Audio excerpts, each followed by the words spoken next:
All right. We are here with another episode of We Make Things, a podcast hosted by Kwong Lee from Satellite Films, a podcast about content creators and content marketing, all sorts of cool things regarding content. I'm here with my friend, my old friend, and filmmaker and content creator, Jason Baffa. How you doing, Jason?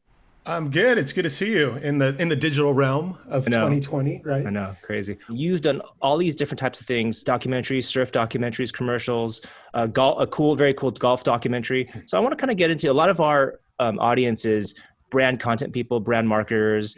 So I wanted to get to client work, but the way you got there, it seems, following you, is you made some really, really killer surf documentaries. Would it be accurate to say that that led you to sort of the kind of the surf and lifestyle brand content you do? Yeah, I think that's fair. I was very early. I wanted to make films. I was the kid with a Super 8 camera at age 5, actually. And a lot of that was driven by having a cousin who's older, who's now a director of photography. And so as a kid, I was exposed to what he was doing as a kid and just got excited. So, as I joked, I left that one job after college and sort of went on walkabout and fell in love with surfing and that whole thing. And I grew up playing sports, and even for a while in high school, did little sizzle reels for athletes seeking scholarship. Cool. So I was always interested, because I played football was my big sport, and I love like Steve Sable, NFL films, the way they were portrayed like gladiators. And I really took that as inspiration. I always wanted to make an independent film. I went to film school.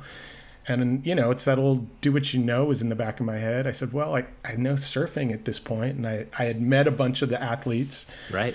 And so I did it, and you're right. The success of that brought some attention where all of a sudden you're now in different rooms, right? You're not just somebody who wants to do stuff. You have something.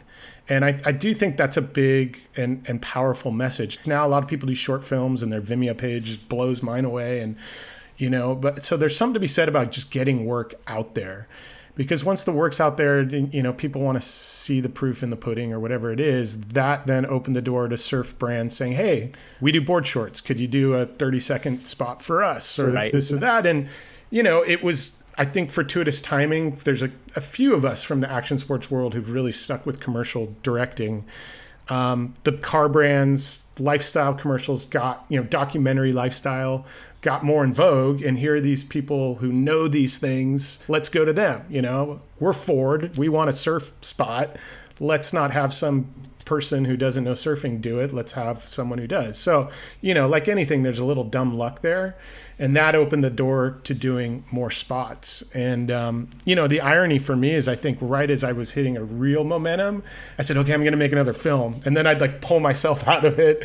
And then, 2 years later, you kind of have to start all over because there's so many players in the game these days. Yeah, no, I mean, like it's definitely a cool transition to be able to, for you to be able to do both. But let's getting back to the independent filmmaking versus client work. Like I've done independent films and client work myself. Like that's why it's fun to interview you, Jason. We have like a lot of similar career paths. It's fun. But do you feel as if you approach the independent features and independent documentaries in a different way than you do like a 30-second ad for Ford? Or do you learn from both and bring skills from both to each other? Wow. I would say my gut is that I do approach them a little bit differently, but I think the beauty of it is if you can get into that rhythm, on a commercial, you're paid to kind of play and learn Right. and try things out that then do inform the films 100%.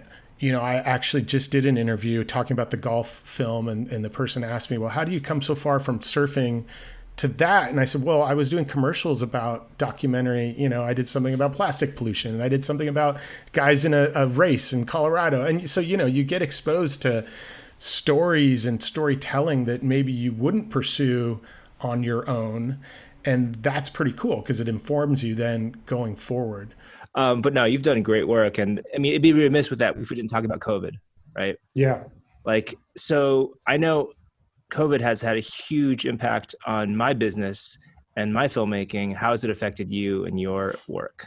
Yeah. I mean, work, just stopped. It went away. And as we discussed briefly, I'm kind of known for these, outdoor scape, pretty picture, romantic imagery. I always joke, I tend to work most in the summer because it's kind of when you get the magic hour vibes. A lot of my stuff's travel based. You know, I've been all over the world, Greece, Italy, Hawaii, you know, Mexico, telling these brand stories. And so once that ability to jump on a plane went away, it all went away. And it was hard. It's been a hard year for all of us, obviously. I was so grateful that this client direct thing did come up and we were able to figure out a plan where we could keep it local. Yeah. Because I almost said no. You know, I think there's just so much uncertainty. I didn't, you know, there's a baby, the star of the thing's a baby and a new family. And I'm like, I don't want to expose them to anything dangerous in this process. So you really start thinking about it in that way, you know, and I know people are beginning to work now and there's new creative ways to do it. My cousin shot something for Disney remotely. Oh, interesting. Limited crews were on set lighting for him and he was looking at a, you know, high def picture and giving notes from home. So I think that all is going to be interesting. The world's definitely going to have changed, you know. One of the projects I'm looking at right now is in Italy, and I don't know, Europe just spiked up again. So you think about these things, and I think there's so many unanswered questions for all of us. It just makes it hard. If you have a knowledge base, then you can make decisions. But when there's so much up in the air, it remains tricky. I think creatives are going to remain creative. Like I actually love watching the spots that came out in the last 6 months. I think there's some really cool stuff, you know, for sure.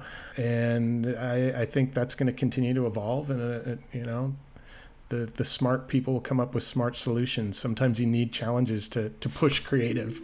I've loved finding what my creative friends have been doing with the time. Yeah, I started this podcast. There you go. So, you know, with anything bad comes things good.